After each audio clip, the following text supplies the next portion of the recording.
Welcome to the Venly Expert Talks, where we aim to inspire Web3 builders with great stories from great minds. I'm your host, Alexandra Ahrens, and I'd like to remind you that you can always reach out to us on Twitter, Discord, or LinkedIn with ideas for the podcast and questions for our guests. Welcome to episode 32 of the Venly Expert Talks. Today I'm joined by Edmund Howard, co-founder of MET AMS, and we're going to discuss the importance of education in Web3. So welcome, Edmund. Thank you for taking your time. Thank you very much for having me. It's a pleasure to be here. Yeah, great. So let's start off with your background in life and crypto and how you got started, and we'll kind of go from there. Yeah, sure thing. I'll start from the start. So I'm originally from the UK. I grew up there, and I've been living in the Netherlands, in Amsterdam, on and off for the past 15 years or so. Traditionally, I've always worked in advertising as a strategist across kind of the social media side of things, the content marketing side of things. And I guess that's been kind of my main bread and butter for the last 10 years or so. Crypto-wise, I've dabbled in crypto since, I guess, around 2018, more passively, just as I knew there was something happening. But really only kind of started really diving deep into the whole Web3 ecosystem, I guess, during COVID at the beginning of 2020. So, yeah, my passion for all things crypto, NFT, really kind of picked off, as it did, I think, for many through the art side of things. I actually, next to having worked in advertising and marketing, I've always been, heavily involved in art, buying art, collecting art, but also selling it as well. And funnily enough, I was actually in Discord way before a lot of people were for any kind of NFT or blockchain related thing. And that was because I was in a network of art dealers spread out across the globe. And we used Discord to kind of like let each other know what was going on in the art world, which artists were dropping what, when, and in which time zone. So it was a really great communications tool for that. And then I guess as NFTs started to pop up, a few people in that group of about, I'd say, 40, 50 people started noticing it and saying, hey, there's something happening here. Lots of artists are kind of jumping on the bandwagon. We should kind of, at least explore and see what this is all about. I guess when COVID really started, when, lockdown started to happen, it gave me a little bit more time, a little bit more headspace to really start focusing on this new phenomenon and really start to explore the topic and really start diving into it a little bit more than just the surface of NFTs, really starting to understand blockchain, the application of it. And I think that's ultimately what, helped me really understand it, was both having more time on my hands to do that, but also really enjoying and looking past the art kind of side of things and really to the application of blockchain throughout, many different verticals. From there, I guess lots of people around me, including my partner, my family, and my friends, were really asking a lot of questions. Hey, what is it you're spending so much time on? And most of them really not understanding any of it, as I kind of did myself in the beginning as well. And then trying to, help them understand it as best as I could anyway. And I guess this is the bit where my past experience, I should say, merged with, I guess, what I'm doing now. And that's, I guess, as a strategist, my job was always kind of breaking down complex matters into its core components and really trying to create some kind of relevancy and understanding for someone else.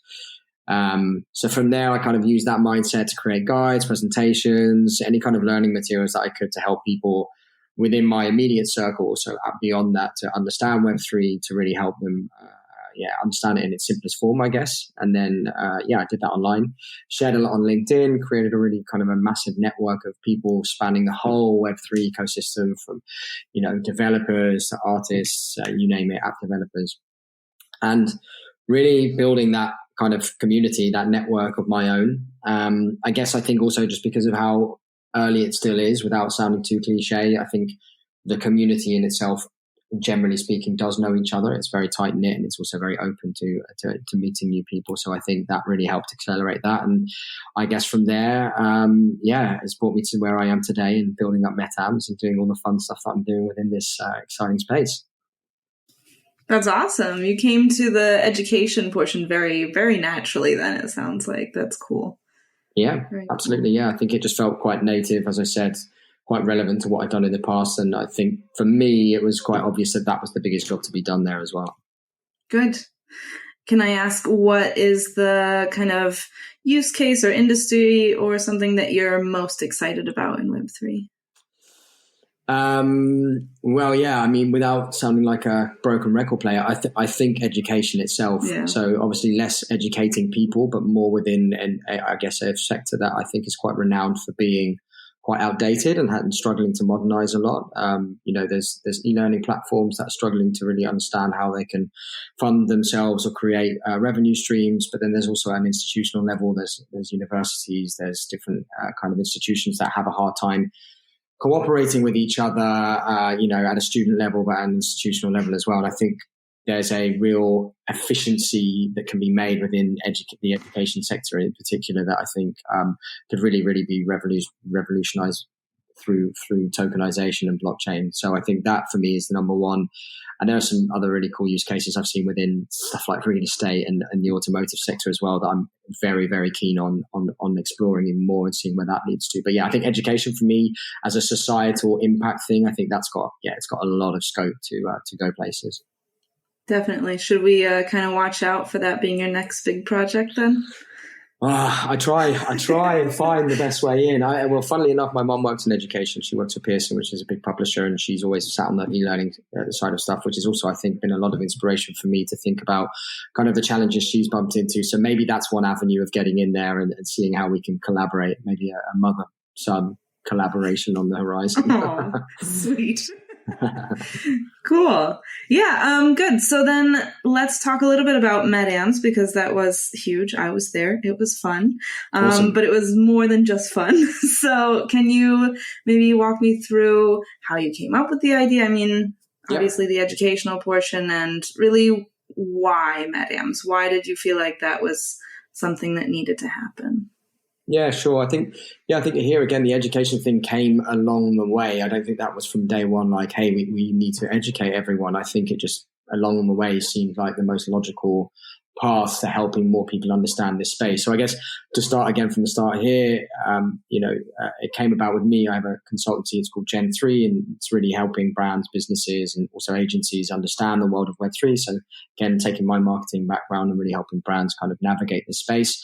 And then I met with some friends of mine at a company called The Brand Father, and they are more on the brand partnerships side, have a background in entertainment, music, and kind of the softer side of marketing. And I think we came together and realized there was a real opportunity at the back end of 2021 to put something together that focused on the art or cultural side of Web3 for a number of reasons that I can kind of dive into in a moment. And they'd planned to do a kind of digital art fair before COVID had happened. And they'd seen that I was pumping out a lot of stuff online, and they saw that I was operating in this space. And then I think when we came together, we realized that there wasn't an event that really focused on Web3 through this cultural lens. And for us, I think that was the starting point, like the role of culture and how that could be applied to everything that's happening. I think from there we were like, okay, this is an interesting angle. This could be something that creates relevance, creates an interest. It lets you explore things like music, fashion, film, even, and other kind of the fun side of life, but also the more important, maybe not, but definitely the more chunky and meatier topics to be had as well within culture. So we went around and we did a bit of research. We looked and attended other conferences, and we saw this kind of trend emerging. And by the way, there are great conferences out there, so I don't ever want this to sound like we're bashing everything and anything else. But what we did notice that it was often the same people in the same room having the same conversations. And it was often the same kind of crowd as well. And it was primarily those people that I'd seen at one conference were at the next one as well. And it became a little bit of a theme that I was thinking, well, if it's continually the same people in the same room, how is this echoing to the outside world?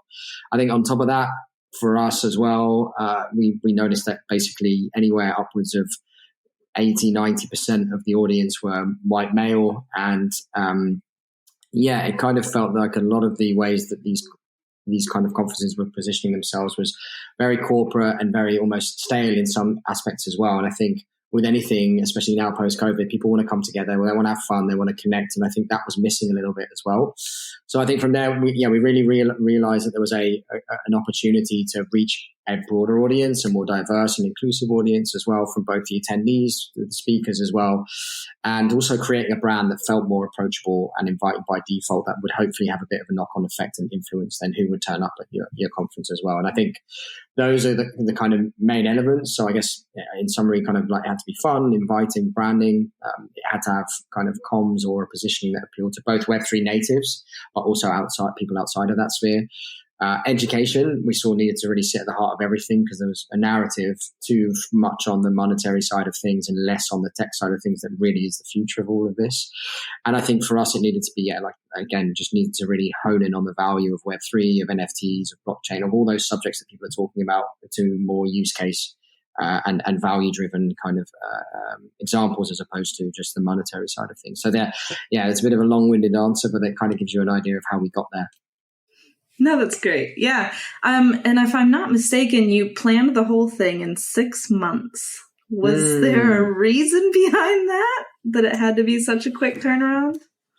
Well, I think,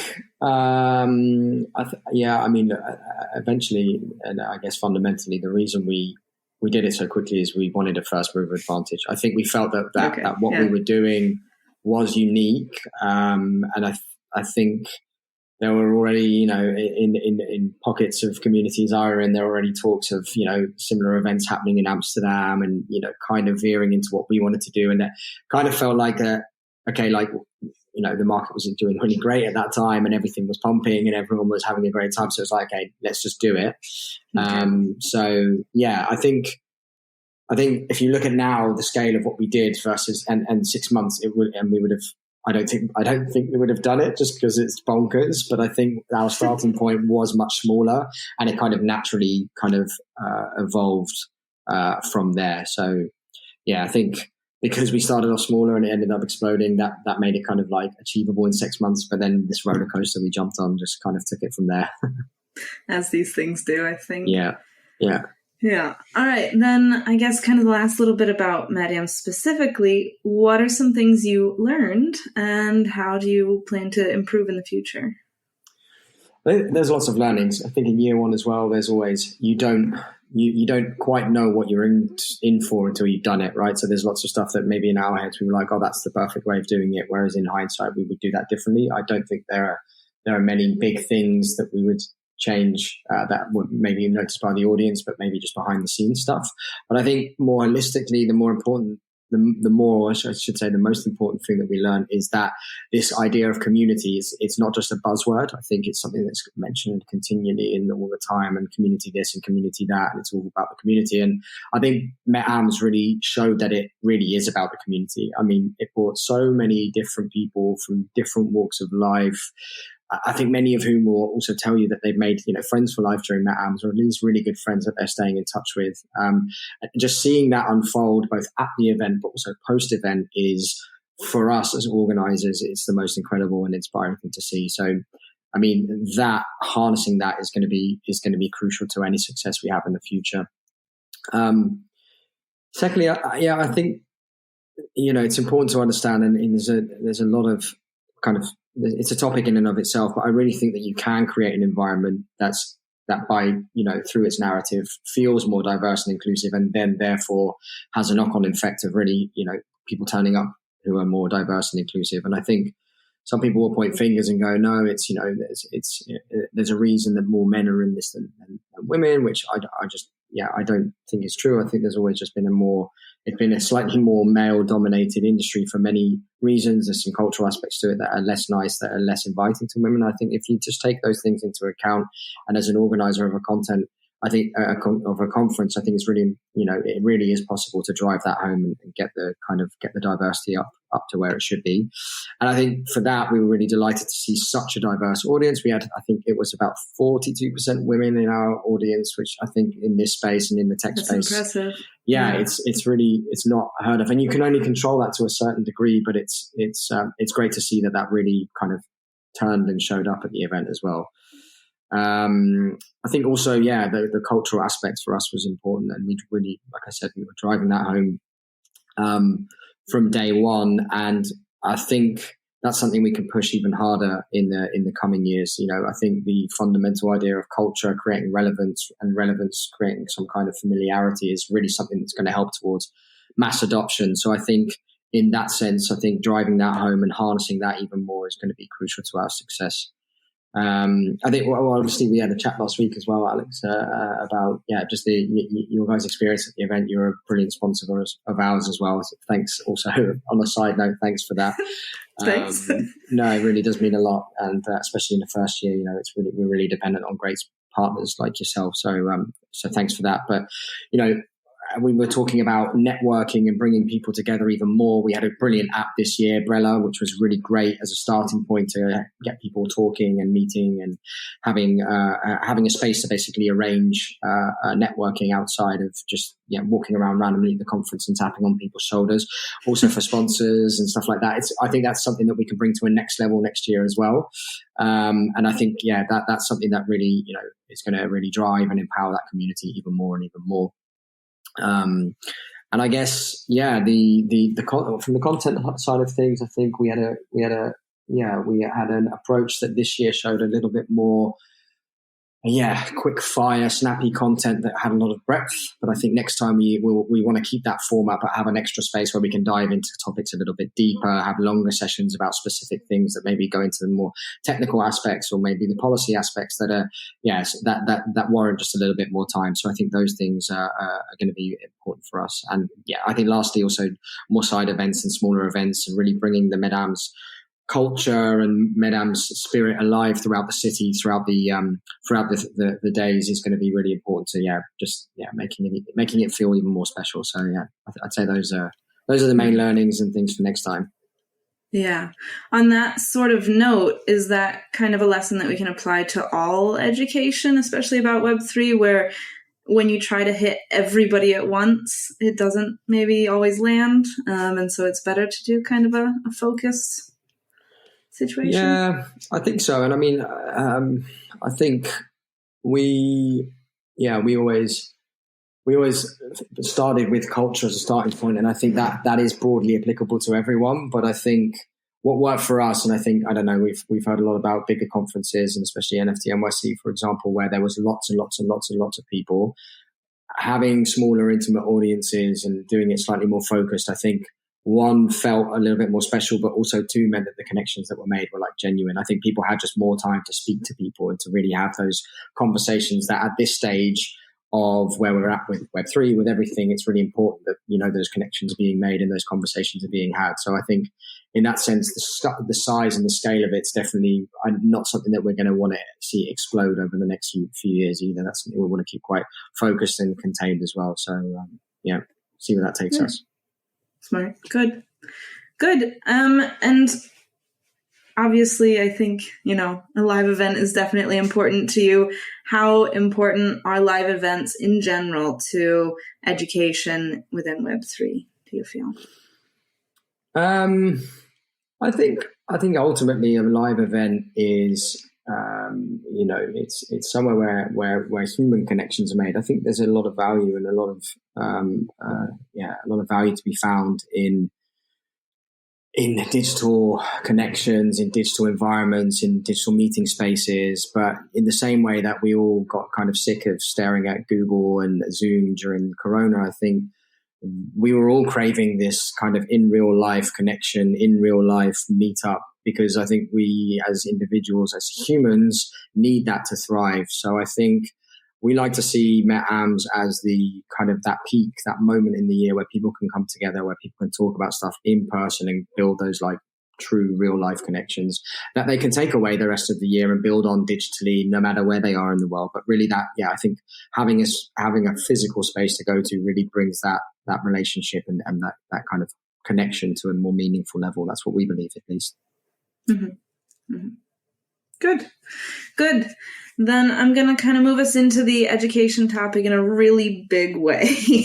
Yeah. So who are we educating? Who is responsible for the education? Is it a one size fits all? Yeah, let's just jump right in.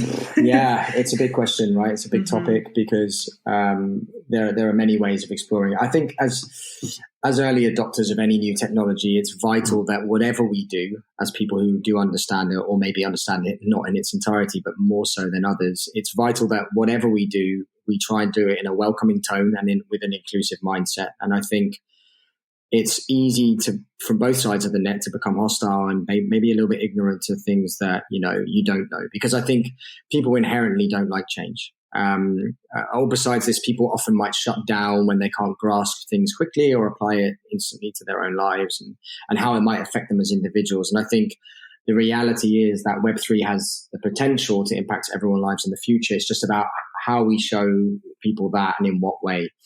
And I think, personally, anyone with skin in the game now who really wants Web3 to thrive and become mainstream in the future, I think they have a responsibility, but more importantly, even maybe the opportunity to help educate those people who are interested in Web3 or open to understanding it, and ultimately help shape the future of the space we're in. So I think it's everyone in that sense is responsibility without that sounding like a burden, but more so it should be in everyone's interest that everyone within their own special niche maybe, or within their understanding of the ecosystem, really tries to and takes the time to explain that to people who might want to know about it.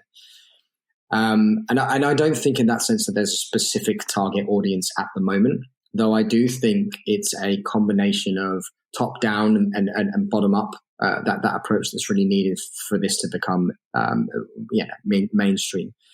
And by that I mean, I guess top down, this space has already seen a lot of scrutiny. It's got a lot of eyeballs from policymakers, from governments and people who are in charge. And I think they are often distracted by the volatility and price points of tokens, whereas I think it's important we veer them more towards showing them what the underlying tech is, what the use cases of that is. And I think it's our job to do that. And obviously they need to take time to research these things themselves, but it's very easy from this Web3 mentality of being, decentralized and we're against the system. I think this isn't the right mindset, right? It's important that we're helping those people in decision-making positions to understand the value, but also understand or show them that we understand that there's flaws within this system, but we're working on it.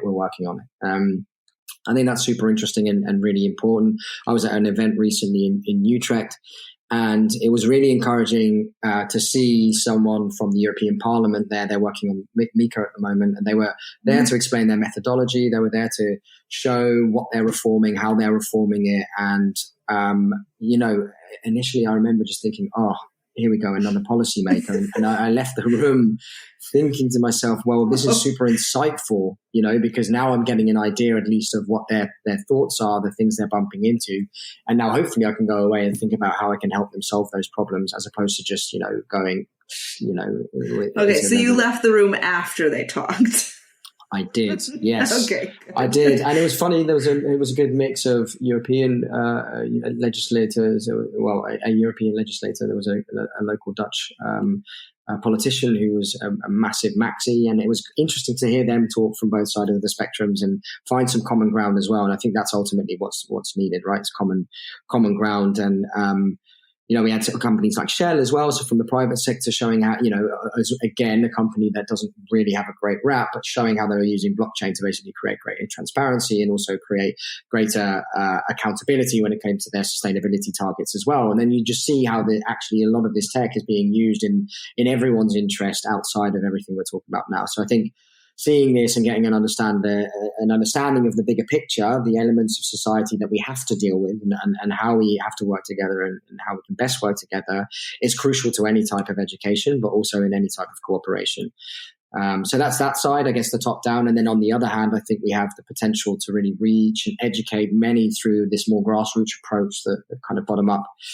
And here it's about showing users, creators, the power and, again, the usefulness of Web3 across different themes and different moments in their lives. And this is where I think we'll really see mass adoption. I think brands, again, here, the private sector has a huge role to play here in showing how this can be adopted and the way that it can be used. So whether it be through art or music or film, or even, like I was mentioning earlier, healthcare, automotive, real estate, education, I think ultimately these topics will show people how it's applicable in their everyday lives to the everyday Joe and Jane. Mm-hmm. And I think, again, here it's about because of this, you create relevance, you create familiarity, and it's the relevance of familiarity that will ultimately take down the barriers and create some kind of a movement towards more mass adoption. And I think that's the job to be done right now. Mm-hmm. Yeah, good. So you keep talking a lot about inclusivity, and I love that. That's great, especially as a woman. And I've gone to conferences, and I will say, specifically MET AMS, I didn't feel quite as outnumbered as I have before. That's amazing for you. Yeah. It's not easy. No, it's weird. I'll say it's weird, and it doesn't make you want to stay in a place where you're the only one. So maybe, do you have any tips, I guess, for how to make a space more inclusive to help push that education and increase the visibility, I guess, overall? Yeah, I think it's tricky because there are only so many things that you can influence. But I think when you are pushing out a narrative as any organization, as a brand, as a conference, anything, I think it starts, and this might be the marketeer talking in me, but I think it starts with literally, what do you look like as an organization? And I think there's a stigma, there's a dogma around what conferences are, people in suits and, this very stale environment, but also the bro culture within crypto, these kind of things that have become prevalent. It's about how can you as a brand help break down those barriers, right? So for us, it started with that. Our first move was basically getting the messaging and the branding into a space that felt neutral at least, and if anything, fun and vibrant as a secondary. So I think for us, bringing that to life and then using the branding as a kind of as a way to go left, right, invite speakers from different backgrounds, different parts of the world that you wouldn't normally see, who then they themselves tap into cultures and parts of society that you wouldn't normally have access to. I think if you work like that, again, by just tapping into the right communities, then I think you do have some kind of control over what the output is at the end of the day. And I think seeing that from our speakers on stage, but also just through to, the way that we were leveraging in a positive sense, leveraging the communities of people who were maybe from third world countries who had a huge female following, but also working with local groups who had a very female focused kind of, community as well. Bringing those people in at an early stage and giving them a voice, giving them a position to get involved was crucial to making that come to life. And I think it's always a theory until you do it, and we did it, and I think we can now say that it really worked, and hopefully it's something we can just build on more and more and more in the future. So hope that answers that. No, that's good. Good. So obviously, we're talking a lot about the live events, and that makes sense. But when you think about education on Web3, what does it look like? What forms does it take, or avenues should we be focusing on? Are there certain ways that are more successful than others, in your opinion? Yeah, I think here again, it's not a one size fits all, right? Because again, education is like, the question is who's being educated, when are they being educated, and in what ways, right? So it really has to do with, I think, with whom you're speaking to and the context of within that. So I think that said as well, though, there are kind of fundamental principles that I think that should sit at the center of, any kind of education within this space. And I think that's that truth and value should always sit at the core of anything that's being kind of delivered message wise. And I think what this means is that it's not only just talking about this is great, this is wonderful, this is amazing. It's also by, like I said earlier as well, when it comes to policy, about exposing and not exposing so much that sounds negative, but just being really frank and real about the flaws in this space as well.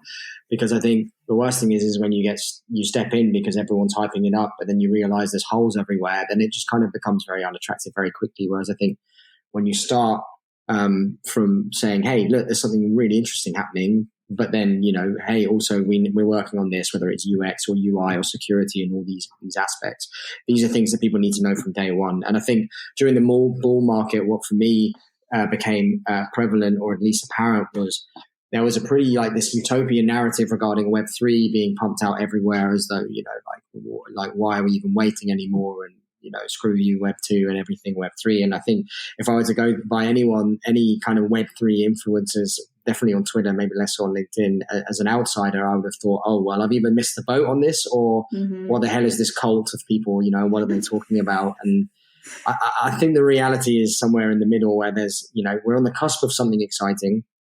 But I think we also have to be sober and realistic when it comes to communicating what it is exactly that we're doing to the outside world, and that there is still a lot of work to be done. And I think this type of education that looks to break things, mainly complex things. I think complexity is another thing that's prevalent in our domain of talking in jargon, but also terminology that people just don't understand. So breaking those things down into its core components and being honest about the shortcomings, I think that's a great first step.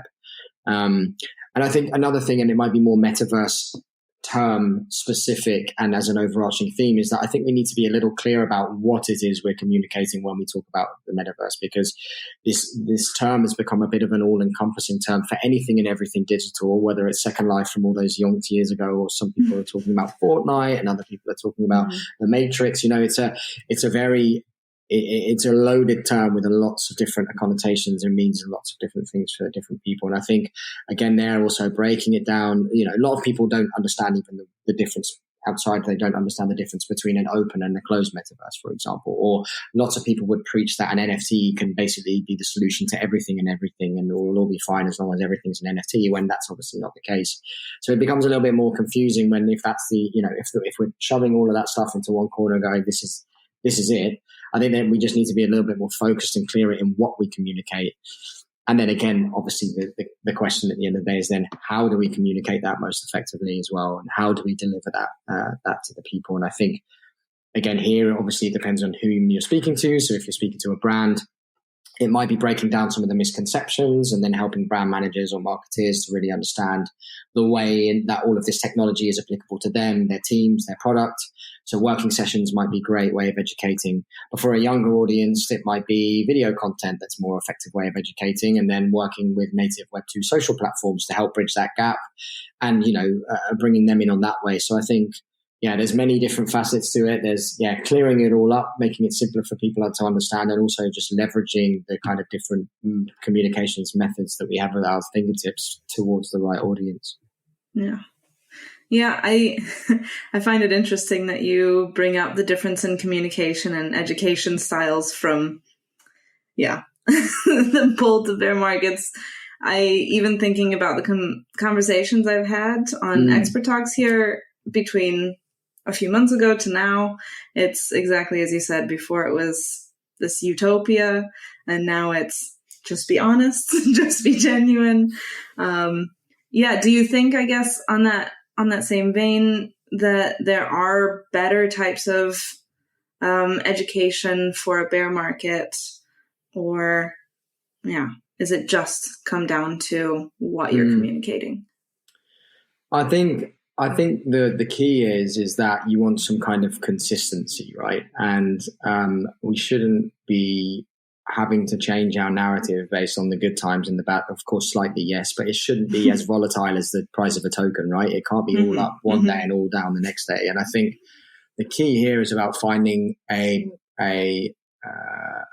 productive way of always focusing on value-driven content education that is also humble and realistic in its narrative, because a lot of the false promises, a lot of the hype, a lot of the kind of everything from, as I said, influencers hyping stuff up and it not being the reality, but even product builders hyping up products and going, this is the best thing you've ever seen, and then a month later they cease to exist.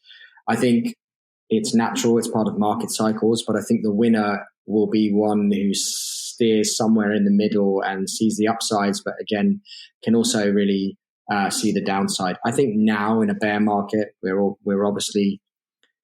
hearing a lot about, it's time to build, we need to build. And that's great. And we should be building because there's less distractions now. But I think the questions that should be asked is, what am I building and what value does it have? Because it's all very well building now, but if you're still going to build something that when, market does recover slightly, it serves no purpose, and it's built on the same philosophy of, short-term gains, it won't succeed. So I think being a little bit more critical there as well, what am I building? Where does it add value? And also, towards the future, I think that's within a bear market specifically, the questions people should be asking themselves. Mm-hmm. Mm-hmm.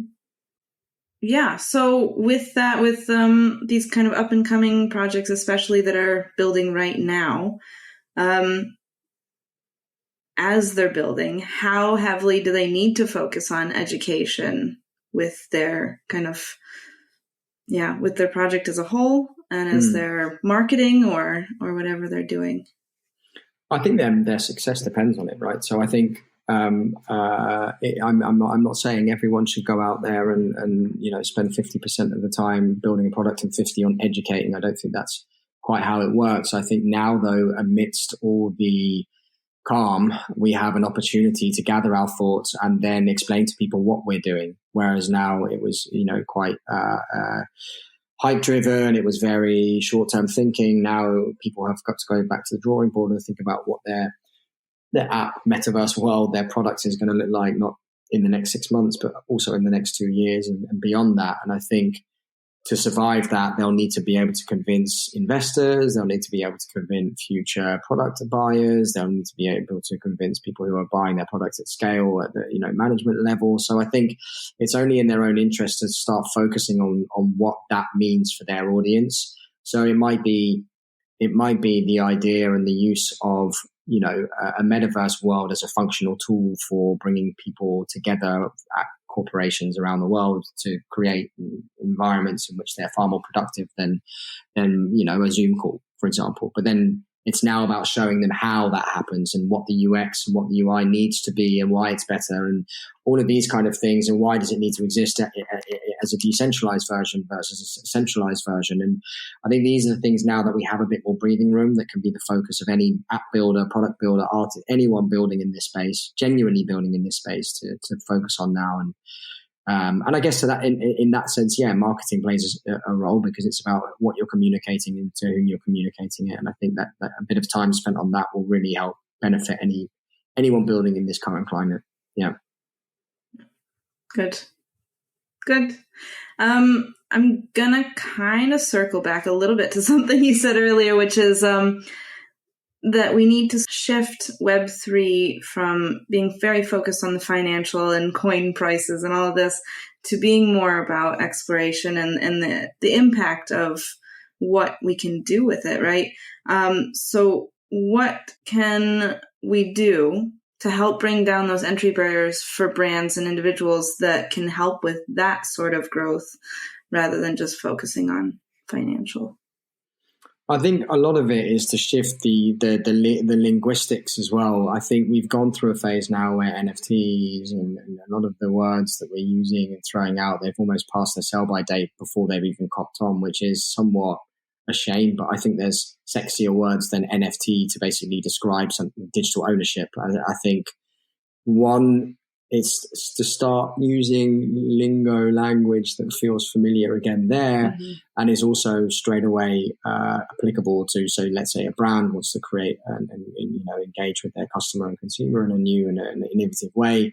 An NFT might be interesting, but if you can package that up as a kind of loyalty mechanism that is value driven and let's call it utility driven for now, I think it's about showing that from day one and going, look, your NFT, the price you sell it for shouldn't be the determining factor of why you're doing it. You should be looking at what does it mean to give someone within my audience the feeling that they, or not even the feeling, but the idea that they're part of this ecosystem that they are now literally own or part own because they own a piece of it.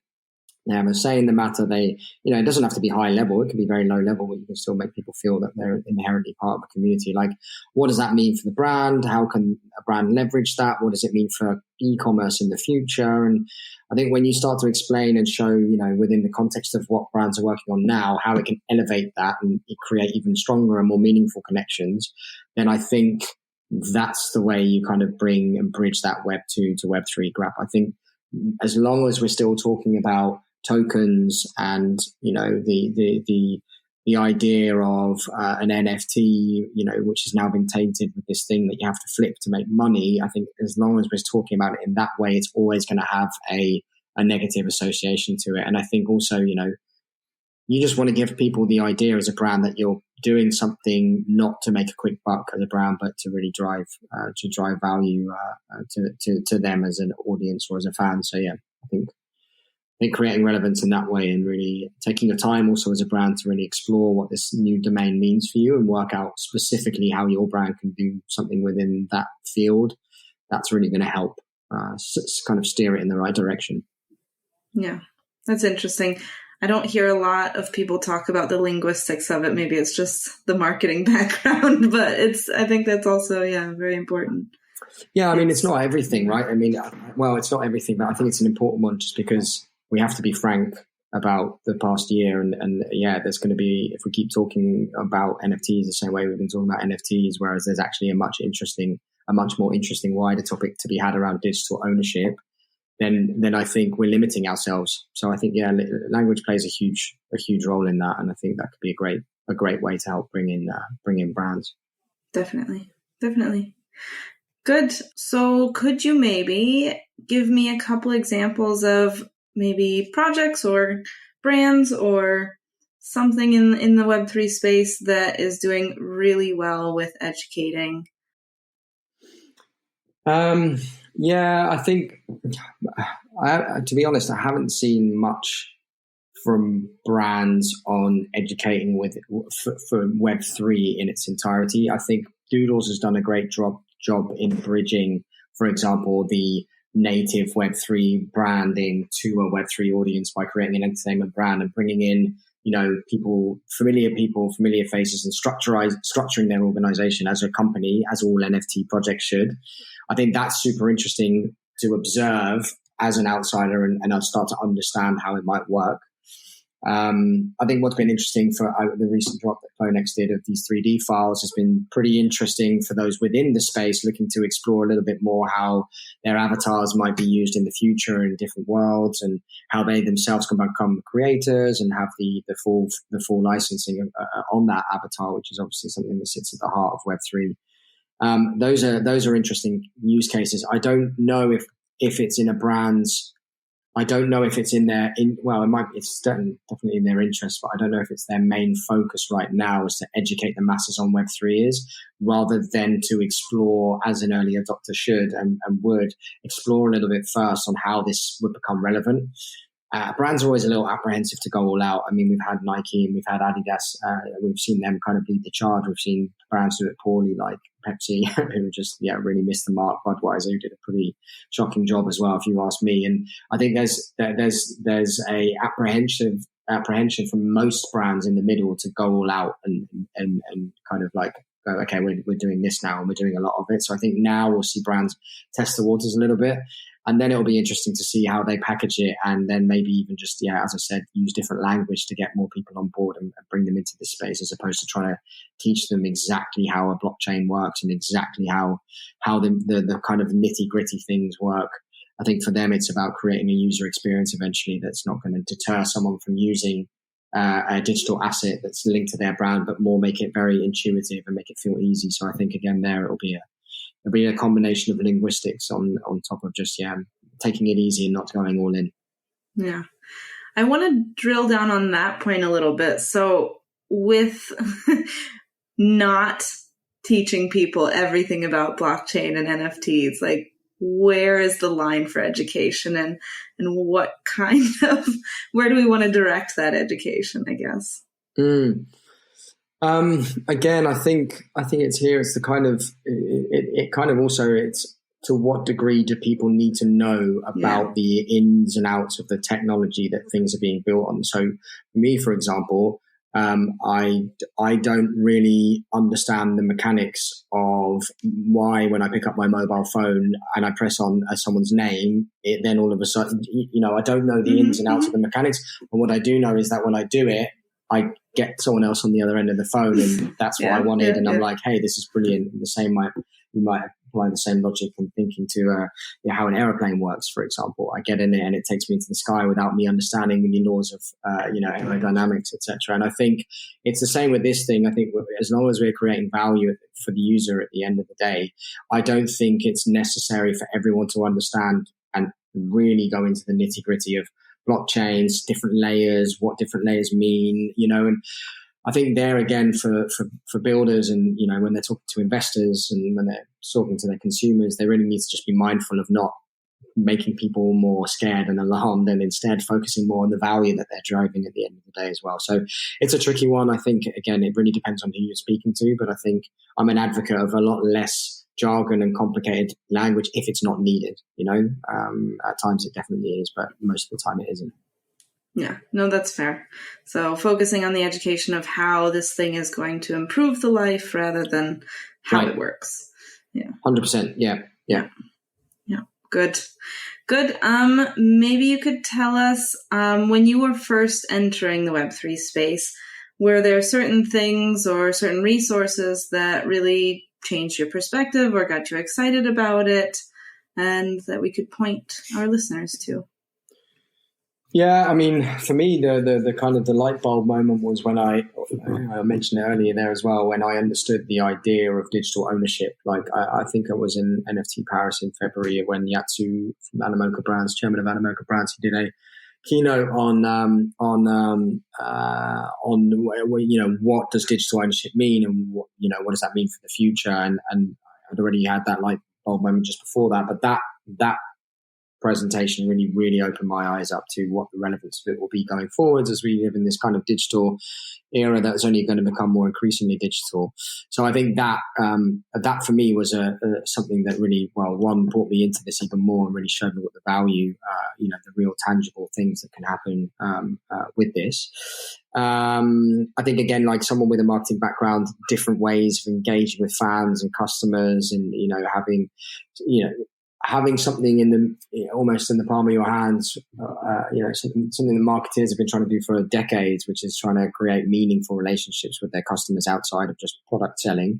I think that this whole revolution or paradigm shift, if you want to call it, has a real opportunity to do that for select groups in kind of like, tight-knit groups for really people who want to be there and really want to be that close to the brand. I think Web3 has an amazing ability to be able to kind of add to that and, make their customers stakeholders and decision makers.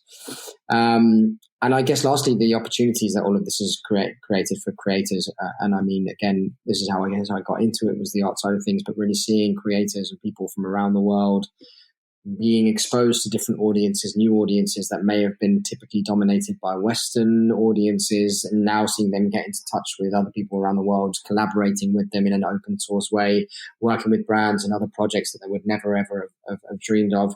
And I mean this outside of even the financial rewards that come with it and the royalties that are obviously registered with this work. I mean it just more out of a human connection type of thing, which I think is ultimately the power of the metaverse with the power of blockchain and Web3, is creating genuine connections at scale that would never have ever been thought of before. So I think that's what I was most excited about and still very excited about today. And look forward to exploring that even more going forwards. Cool. Perfect. We're about ready to wrap up. Is there anything that you would like to plug? No, not really. Keep your eyes out for the MET AMS channels. We've got a lot in the pipeline as far as smaller meetups, both digital, physical as well. We've actually got a pretty fresh Telegram channel. You can find it on our Twitter or on our LinkedIn as well. So if you want to join in on the fun there and kind of either reconvene with people that you met with at MET AMS or meet new, great, awesome people who are a part of that community as well, feel free to join in. And other than that, it's been a pleasure. Awesome. And then my very last question, who should we have on Venly Expert Talks next? It's a tricky one.